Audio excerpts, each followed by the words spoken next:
Judges in Egypt insist they're fair and independent, but death sentences handed down by the hundreds have the courts coming under fire.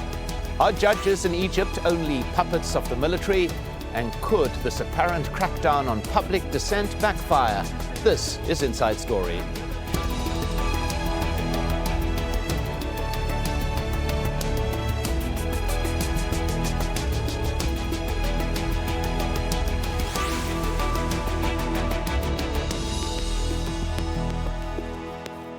Hello and welcome to the program. I'm Mike Hanna.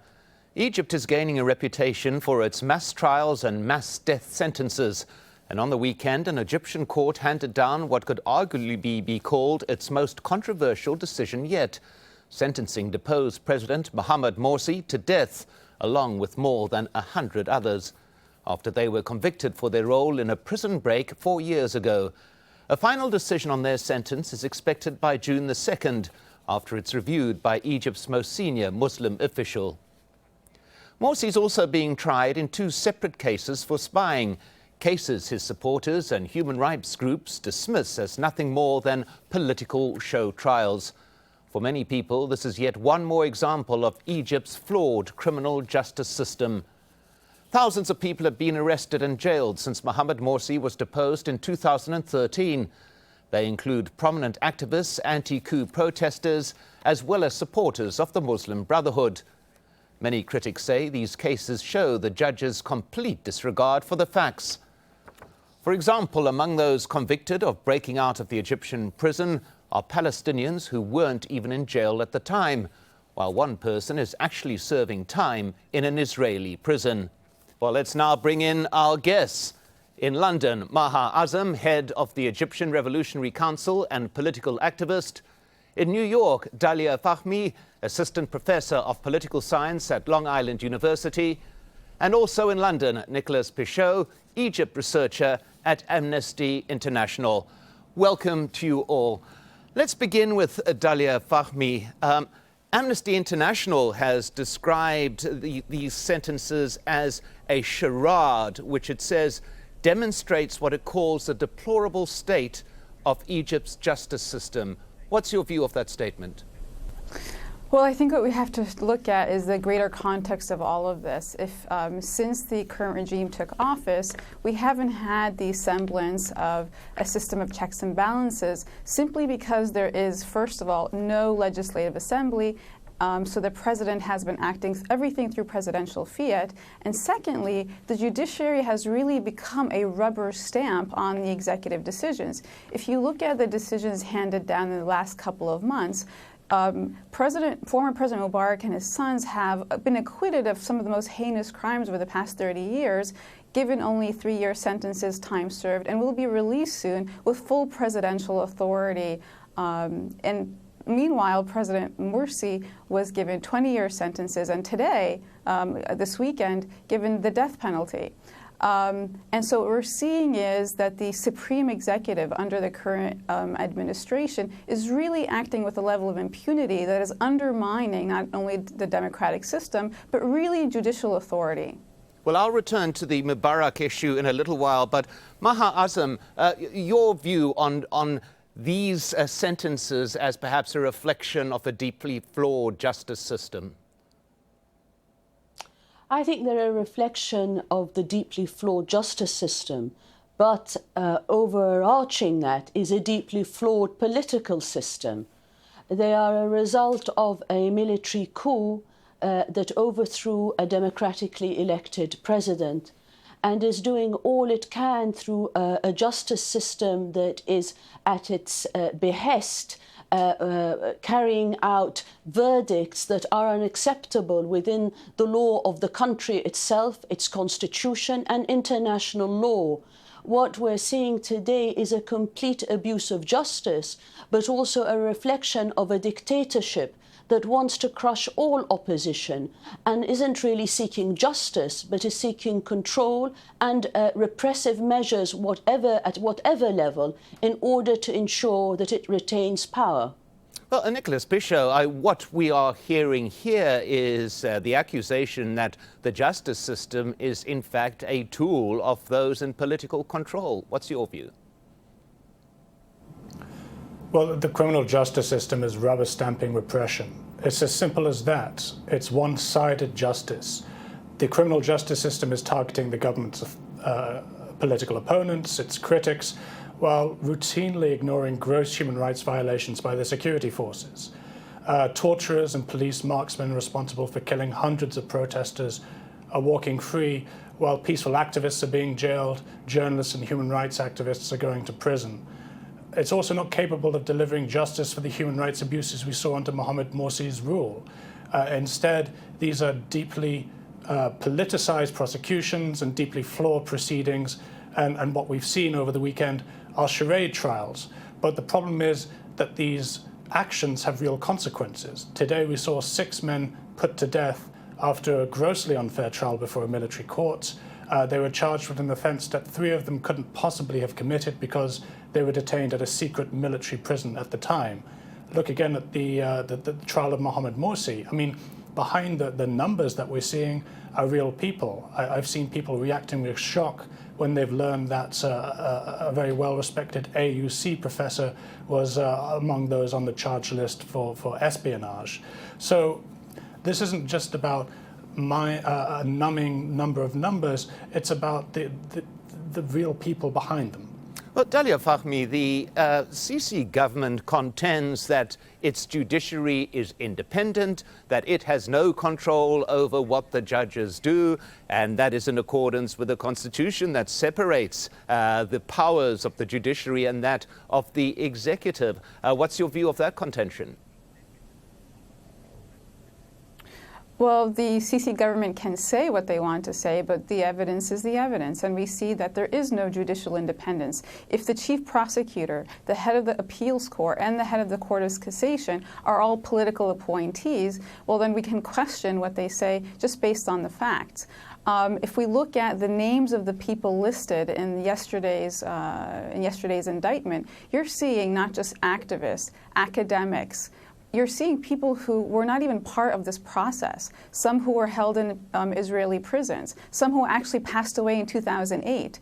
And so these sham trials don't meet the base standards of any legal standing, both in Egypt and internationally. So while the Sisi government can say that the judiciary is independent, the evidence is completely to the contrary.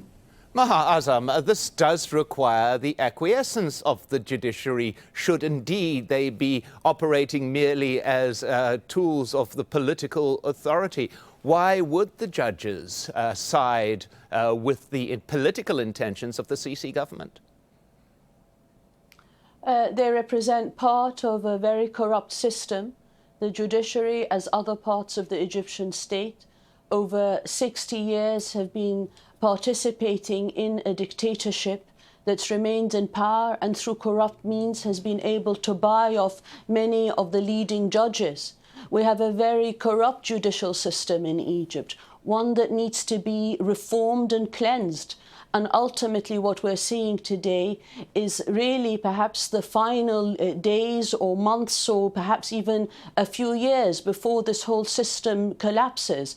Because essentially it's a system that is not delivering justice to Egyptian citizens. It's part and parcel of a dictatorship that uses the judiciary as it does the government, media and other institutions to serve its repressive measures.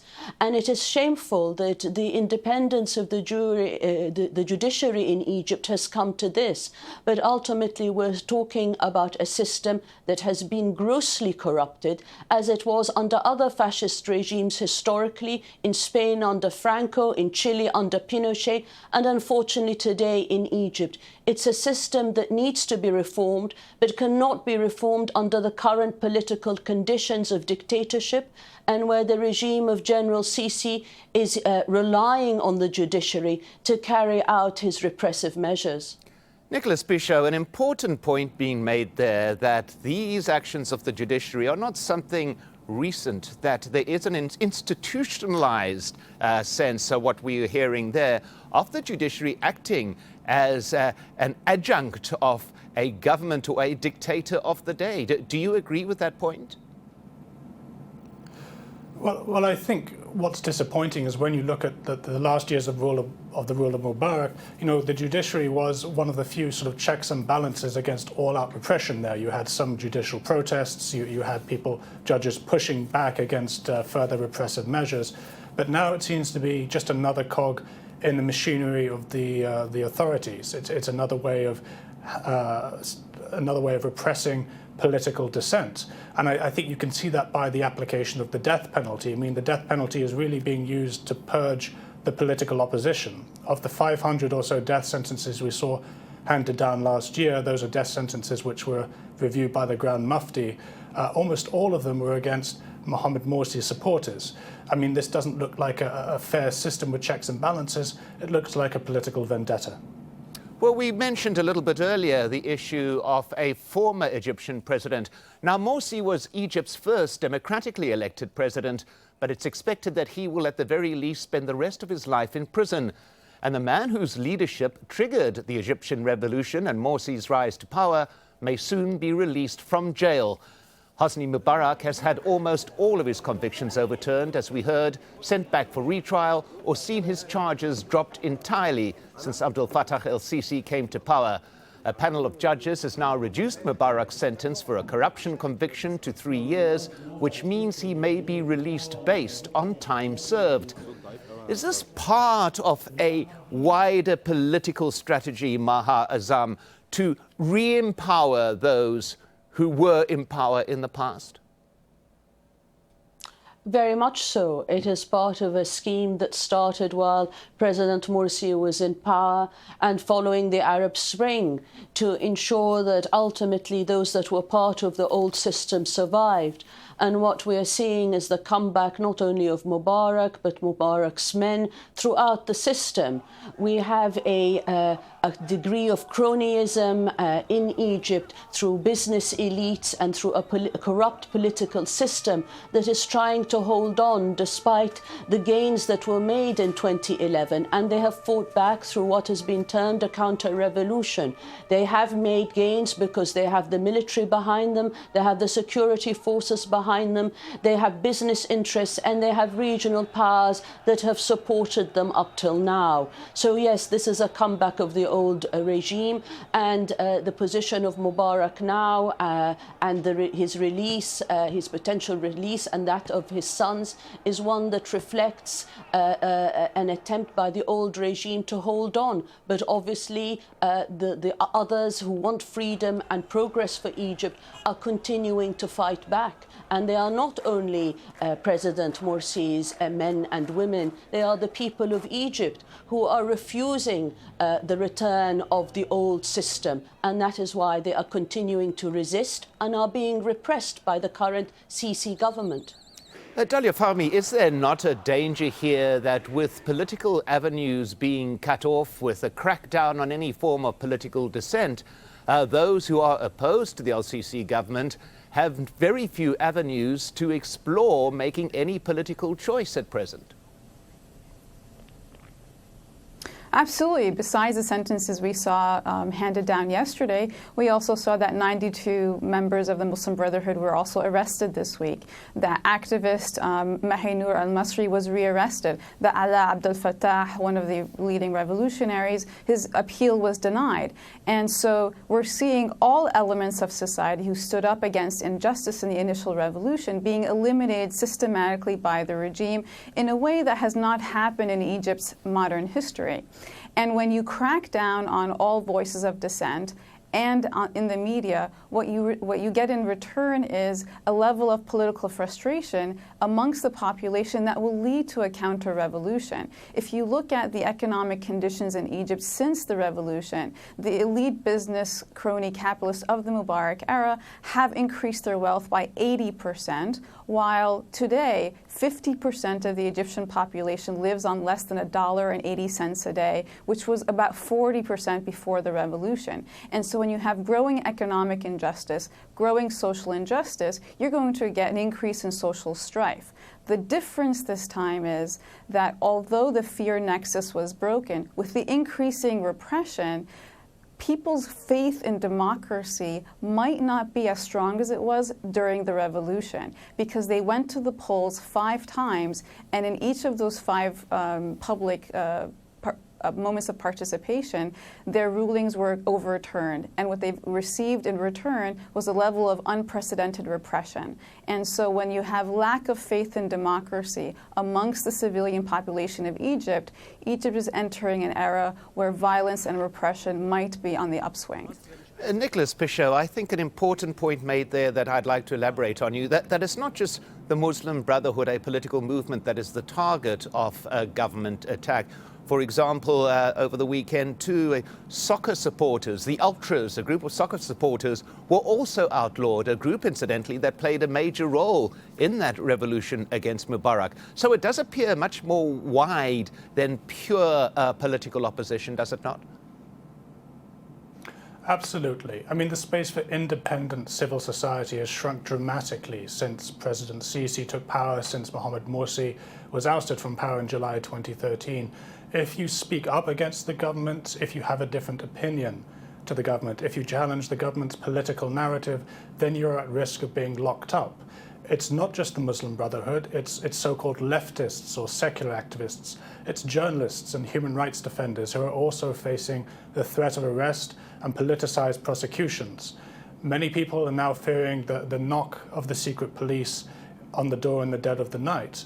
I mean, we have lists of human rights activists who are in prison. For example, the award-winning human rights defender Yara Salam, who was arrested and sentenced to 2 years in jail simply for being around a protest. If you're even suspected of criticizing the authorities' political narrative, then you are at risk. It doesn't matter if you're a Muslim Brotherhood supporter, if you're a relative of a Muslim Brotherhood supporter, or if you're simply an activist or a journalist or a human rights defender doing their job.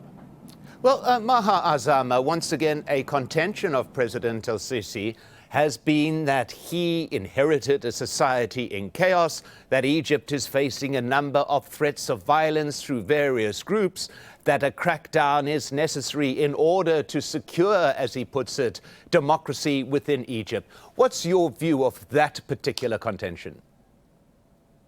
That is the narrative that Sisi has exactly put forward, but it is a fabricated narrative, and it's a very dangerous one because it actually breeds violence. The state has become now the main source of violence against its citizens and is undermining security and stability in Sinai, in Egypt itself, and it has closed all democratic channels, as we've heard. All democratic channels, all civil society now is repressed. And ultimately, there are those that have lost faith in democracy already. We are seeing this happening in terms of the acts of violence that are taking place, and they will escalate because there is also no justice system to which the ordinary citizen can resort. So it's not only about political ideology. Egyptian citizens don't know where to turn for justice, and the main source of injustice is the system itself. Ultimately, we are on the precipice of greater violence. There is an angry citizenry in Egypt, and the repercussions on the region are going to be enormous. There needs to be action from the international community and regional powers to ensure that this military junta in Egypt does not carry on repressing its people, and ensuring that way that certain people and groups will see no other alternative but to turn to violence, despite the fact that the commitment of the opposition to Sisi till this day on the ground is committed to non-violence and committed to peaceful protest. But the regime is pushing the citizens of Egypt and certain members of various groups to seek alternative ways to hit back and to respond to this level of repression. We are entering a very dangerous cycle, and the international community needs to censor this regime and to ensure that the Sisi regime does not take its place in international forums, and that its membership of international forums is suspended, and that there is censorship of this regime that has committed crimes against humanity. Well, I'm going to return to that point in a moment, but Dalia Fahmy, I just want to pick up on something there, the possible cause or propellant of violence. Already we have seen this weekend 3 judges being killed in the Sinai, an unprecedented act within Egypt, of greater concern too for the authorities there, that it's a highly controlled and patrolled area. And yet, within hours of the Morsi judgment, there was an attack against judges. Is this a sign of things to come? Unfortunately, yes. If we look at what has happened since this regime has come into power, the security of Egypt has actually become less secure. Not just the increase in violence, but also what's happening in the Sinai has also increased. And so when you have a military and security apparatus that is so concerned with patrolling its own people, it's actually left its borders very weak. So when you have an inward-looking military, what you're having is a clamping down on military society. Now, the consequence of that is when brute force is used against a civilian population that is socially and economically and politically marginalized, the retaliation might be through force. And so you'll see an escalation in violence. Egypt is not immune to the laws of political science that have occurred in many places in the past. And so the unfortunate thing is that this regime refuses to learn from the lessons of the past and it continues to increase violence. The difference this time is that the revolution, which was spontaneous, which brought together all segments of society, has been crushed in such a violent way that it's left no space for people except to return to either complete acquiescence or resorting to some sort of violence. Now, violence is not increased on a major upswing, so we can't characterize the Egyptian population in a negative light in that they will inherently return to this. However, when there's a young population where over 50% of the country is between the age of 16 and 28, you have a problem of a completely marginalized subsect of society. And with the fascist discourse increasing that insists on their marginalization, they might respond to that. Nicholas Pichot, to pick up on that issue of international censure, of the need, we heard the contention for some kind of international protest. In the midst of all of this, the US, for example, has resumed its delivery of arms to Egypt. It will resume its payment of billions of dollars each year. Is the international community not doing enough to bring pressure to bear on the El-Sisi government? I mean, the problem is right now the international community is saying one thing and doing another. I mean, the US said it was concerned when Morsi was sentenced to 20 years in prison. It said it was strongly concerned when he was sentenced to death this weekend, but it's still cozying up to the authorities. It and a number of European states are aiming to sign lucrative trade deals, lucrative arms deals with the Egyptian authorities. It's very easy to say that you're concerned. It's very easy to put out a public statement. But what we really need from these states is leadership. And they need to get together and to condemn together the kinds of abuses that we're seeing in Egypt, because that's the only way that the Egyptian authorities are going to understand that there is a strong political will for them to deliver human rights reforms, for them to rule within the rule of law. The problem is right now that all we're seeing from the international community is hand-wringing, not leadership. That's very evident, for example, in the Human Rights Committee, where we haven't had any word on Egypt now for many months. We had complete silence on Egypt when the security forces killed over 1,000 people at protest sit-ins at Rabaa al-Adawiya in August 2013, for example. So the Egyptian authorities have no reason to stop what they're doing because they're not hearing from the international community that they should. All they're getting are these new trade deals and these new arms deals. Well, at that particular point, my thanks to all our guests, Maha Azam in London, Dalia Fahmy in New York, and Nicholas Pichot in London. And thank you for joining us on this edition of Inside Story. We'd love to hear your thoughts. You can get in touch with us on our program page at aljazeera.com. You can also post your comments at facebook.com/AJ Inside Story or tweet us at AJ Inside Story. From me, Mike Hanna, and the whole team here, thanks for watching and goodbye for now.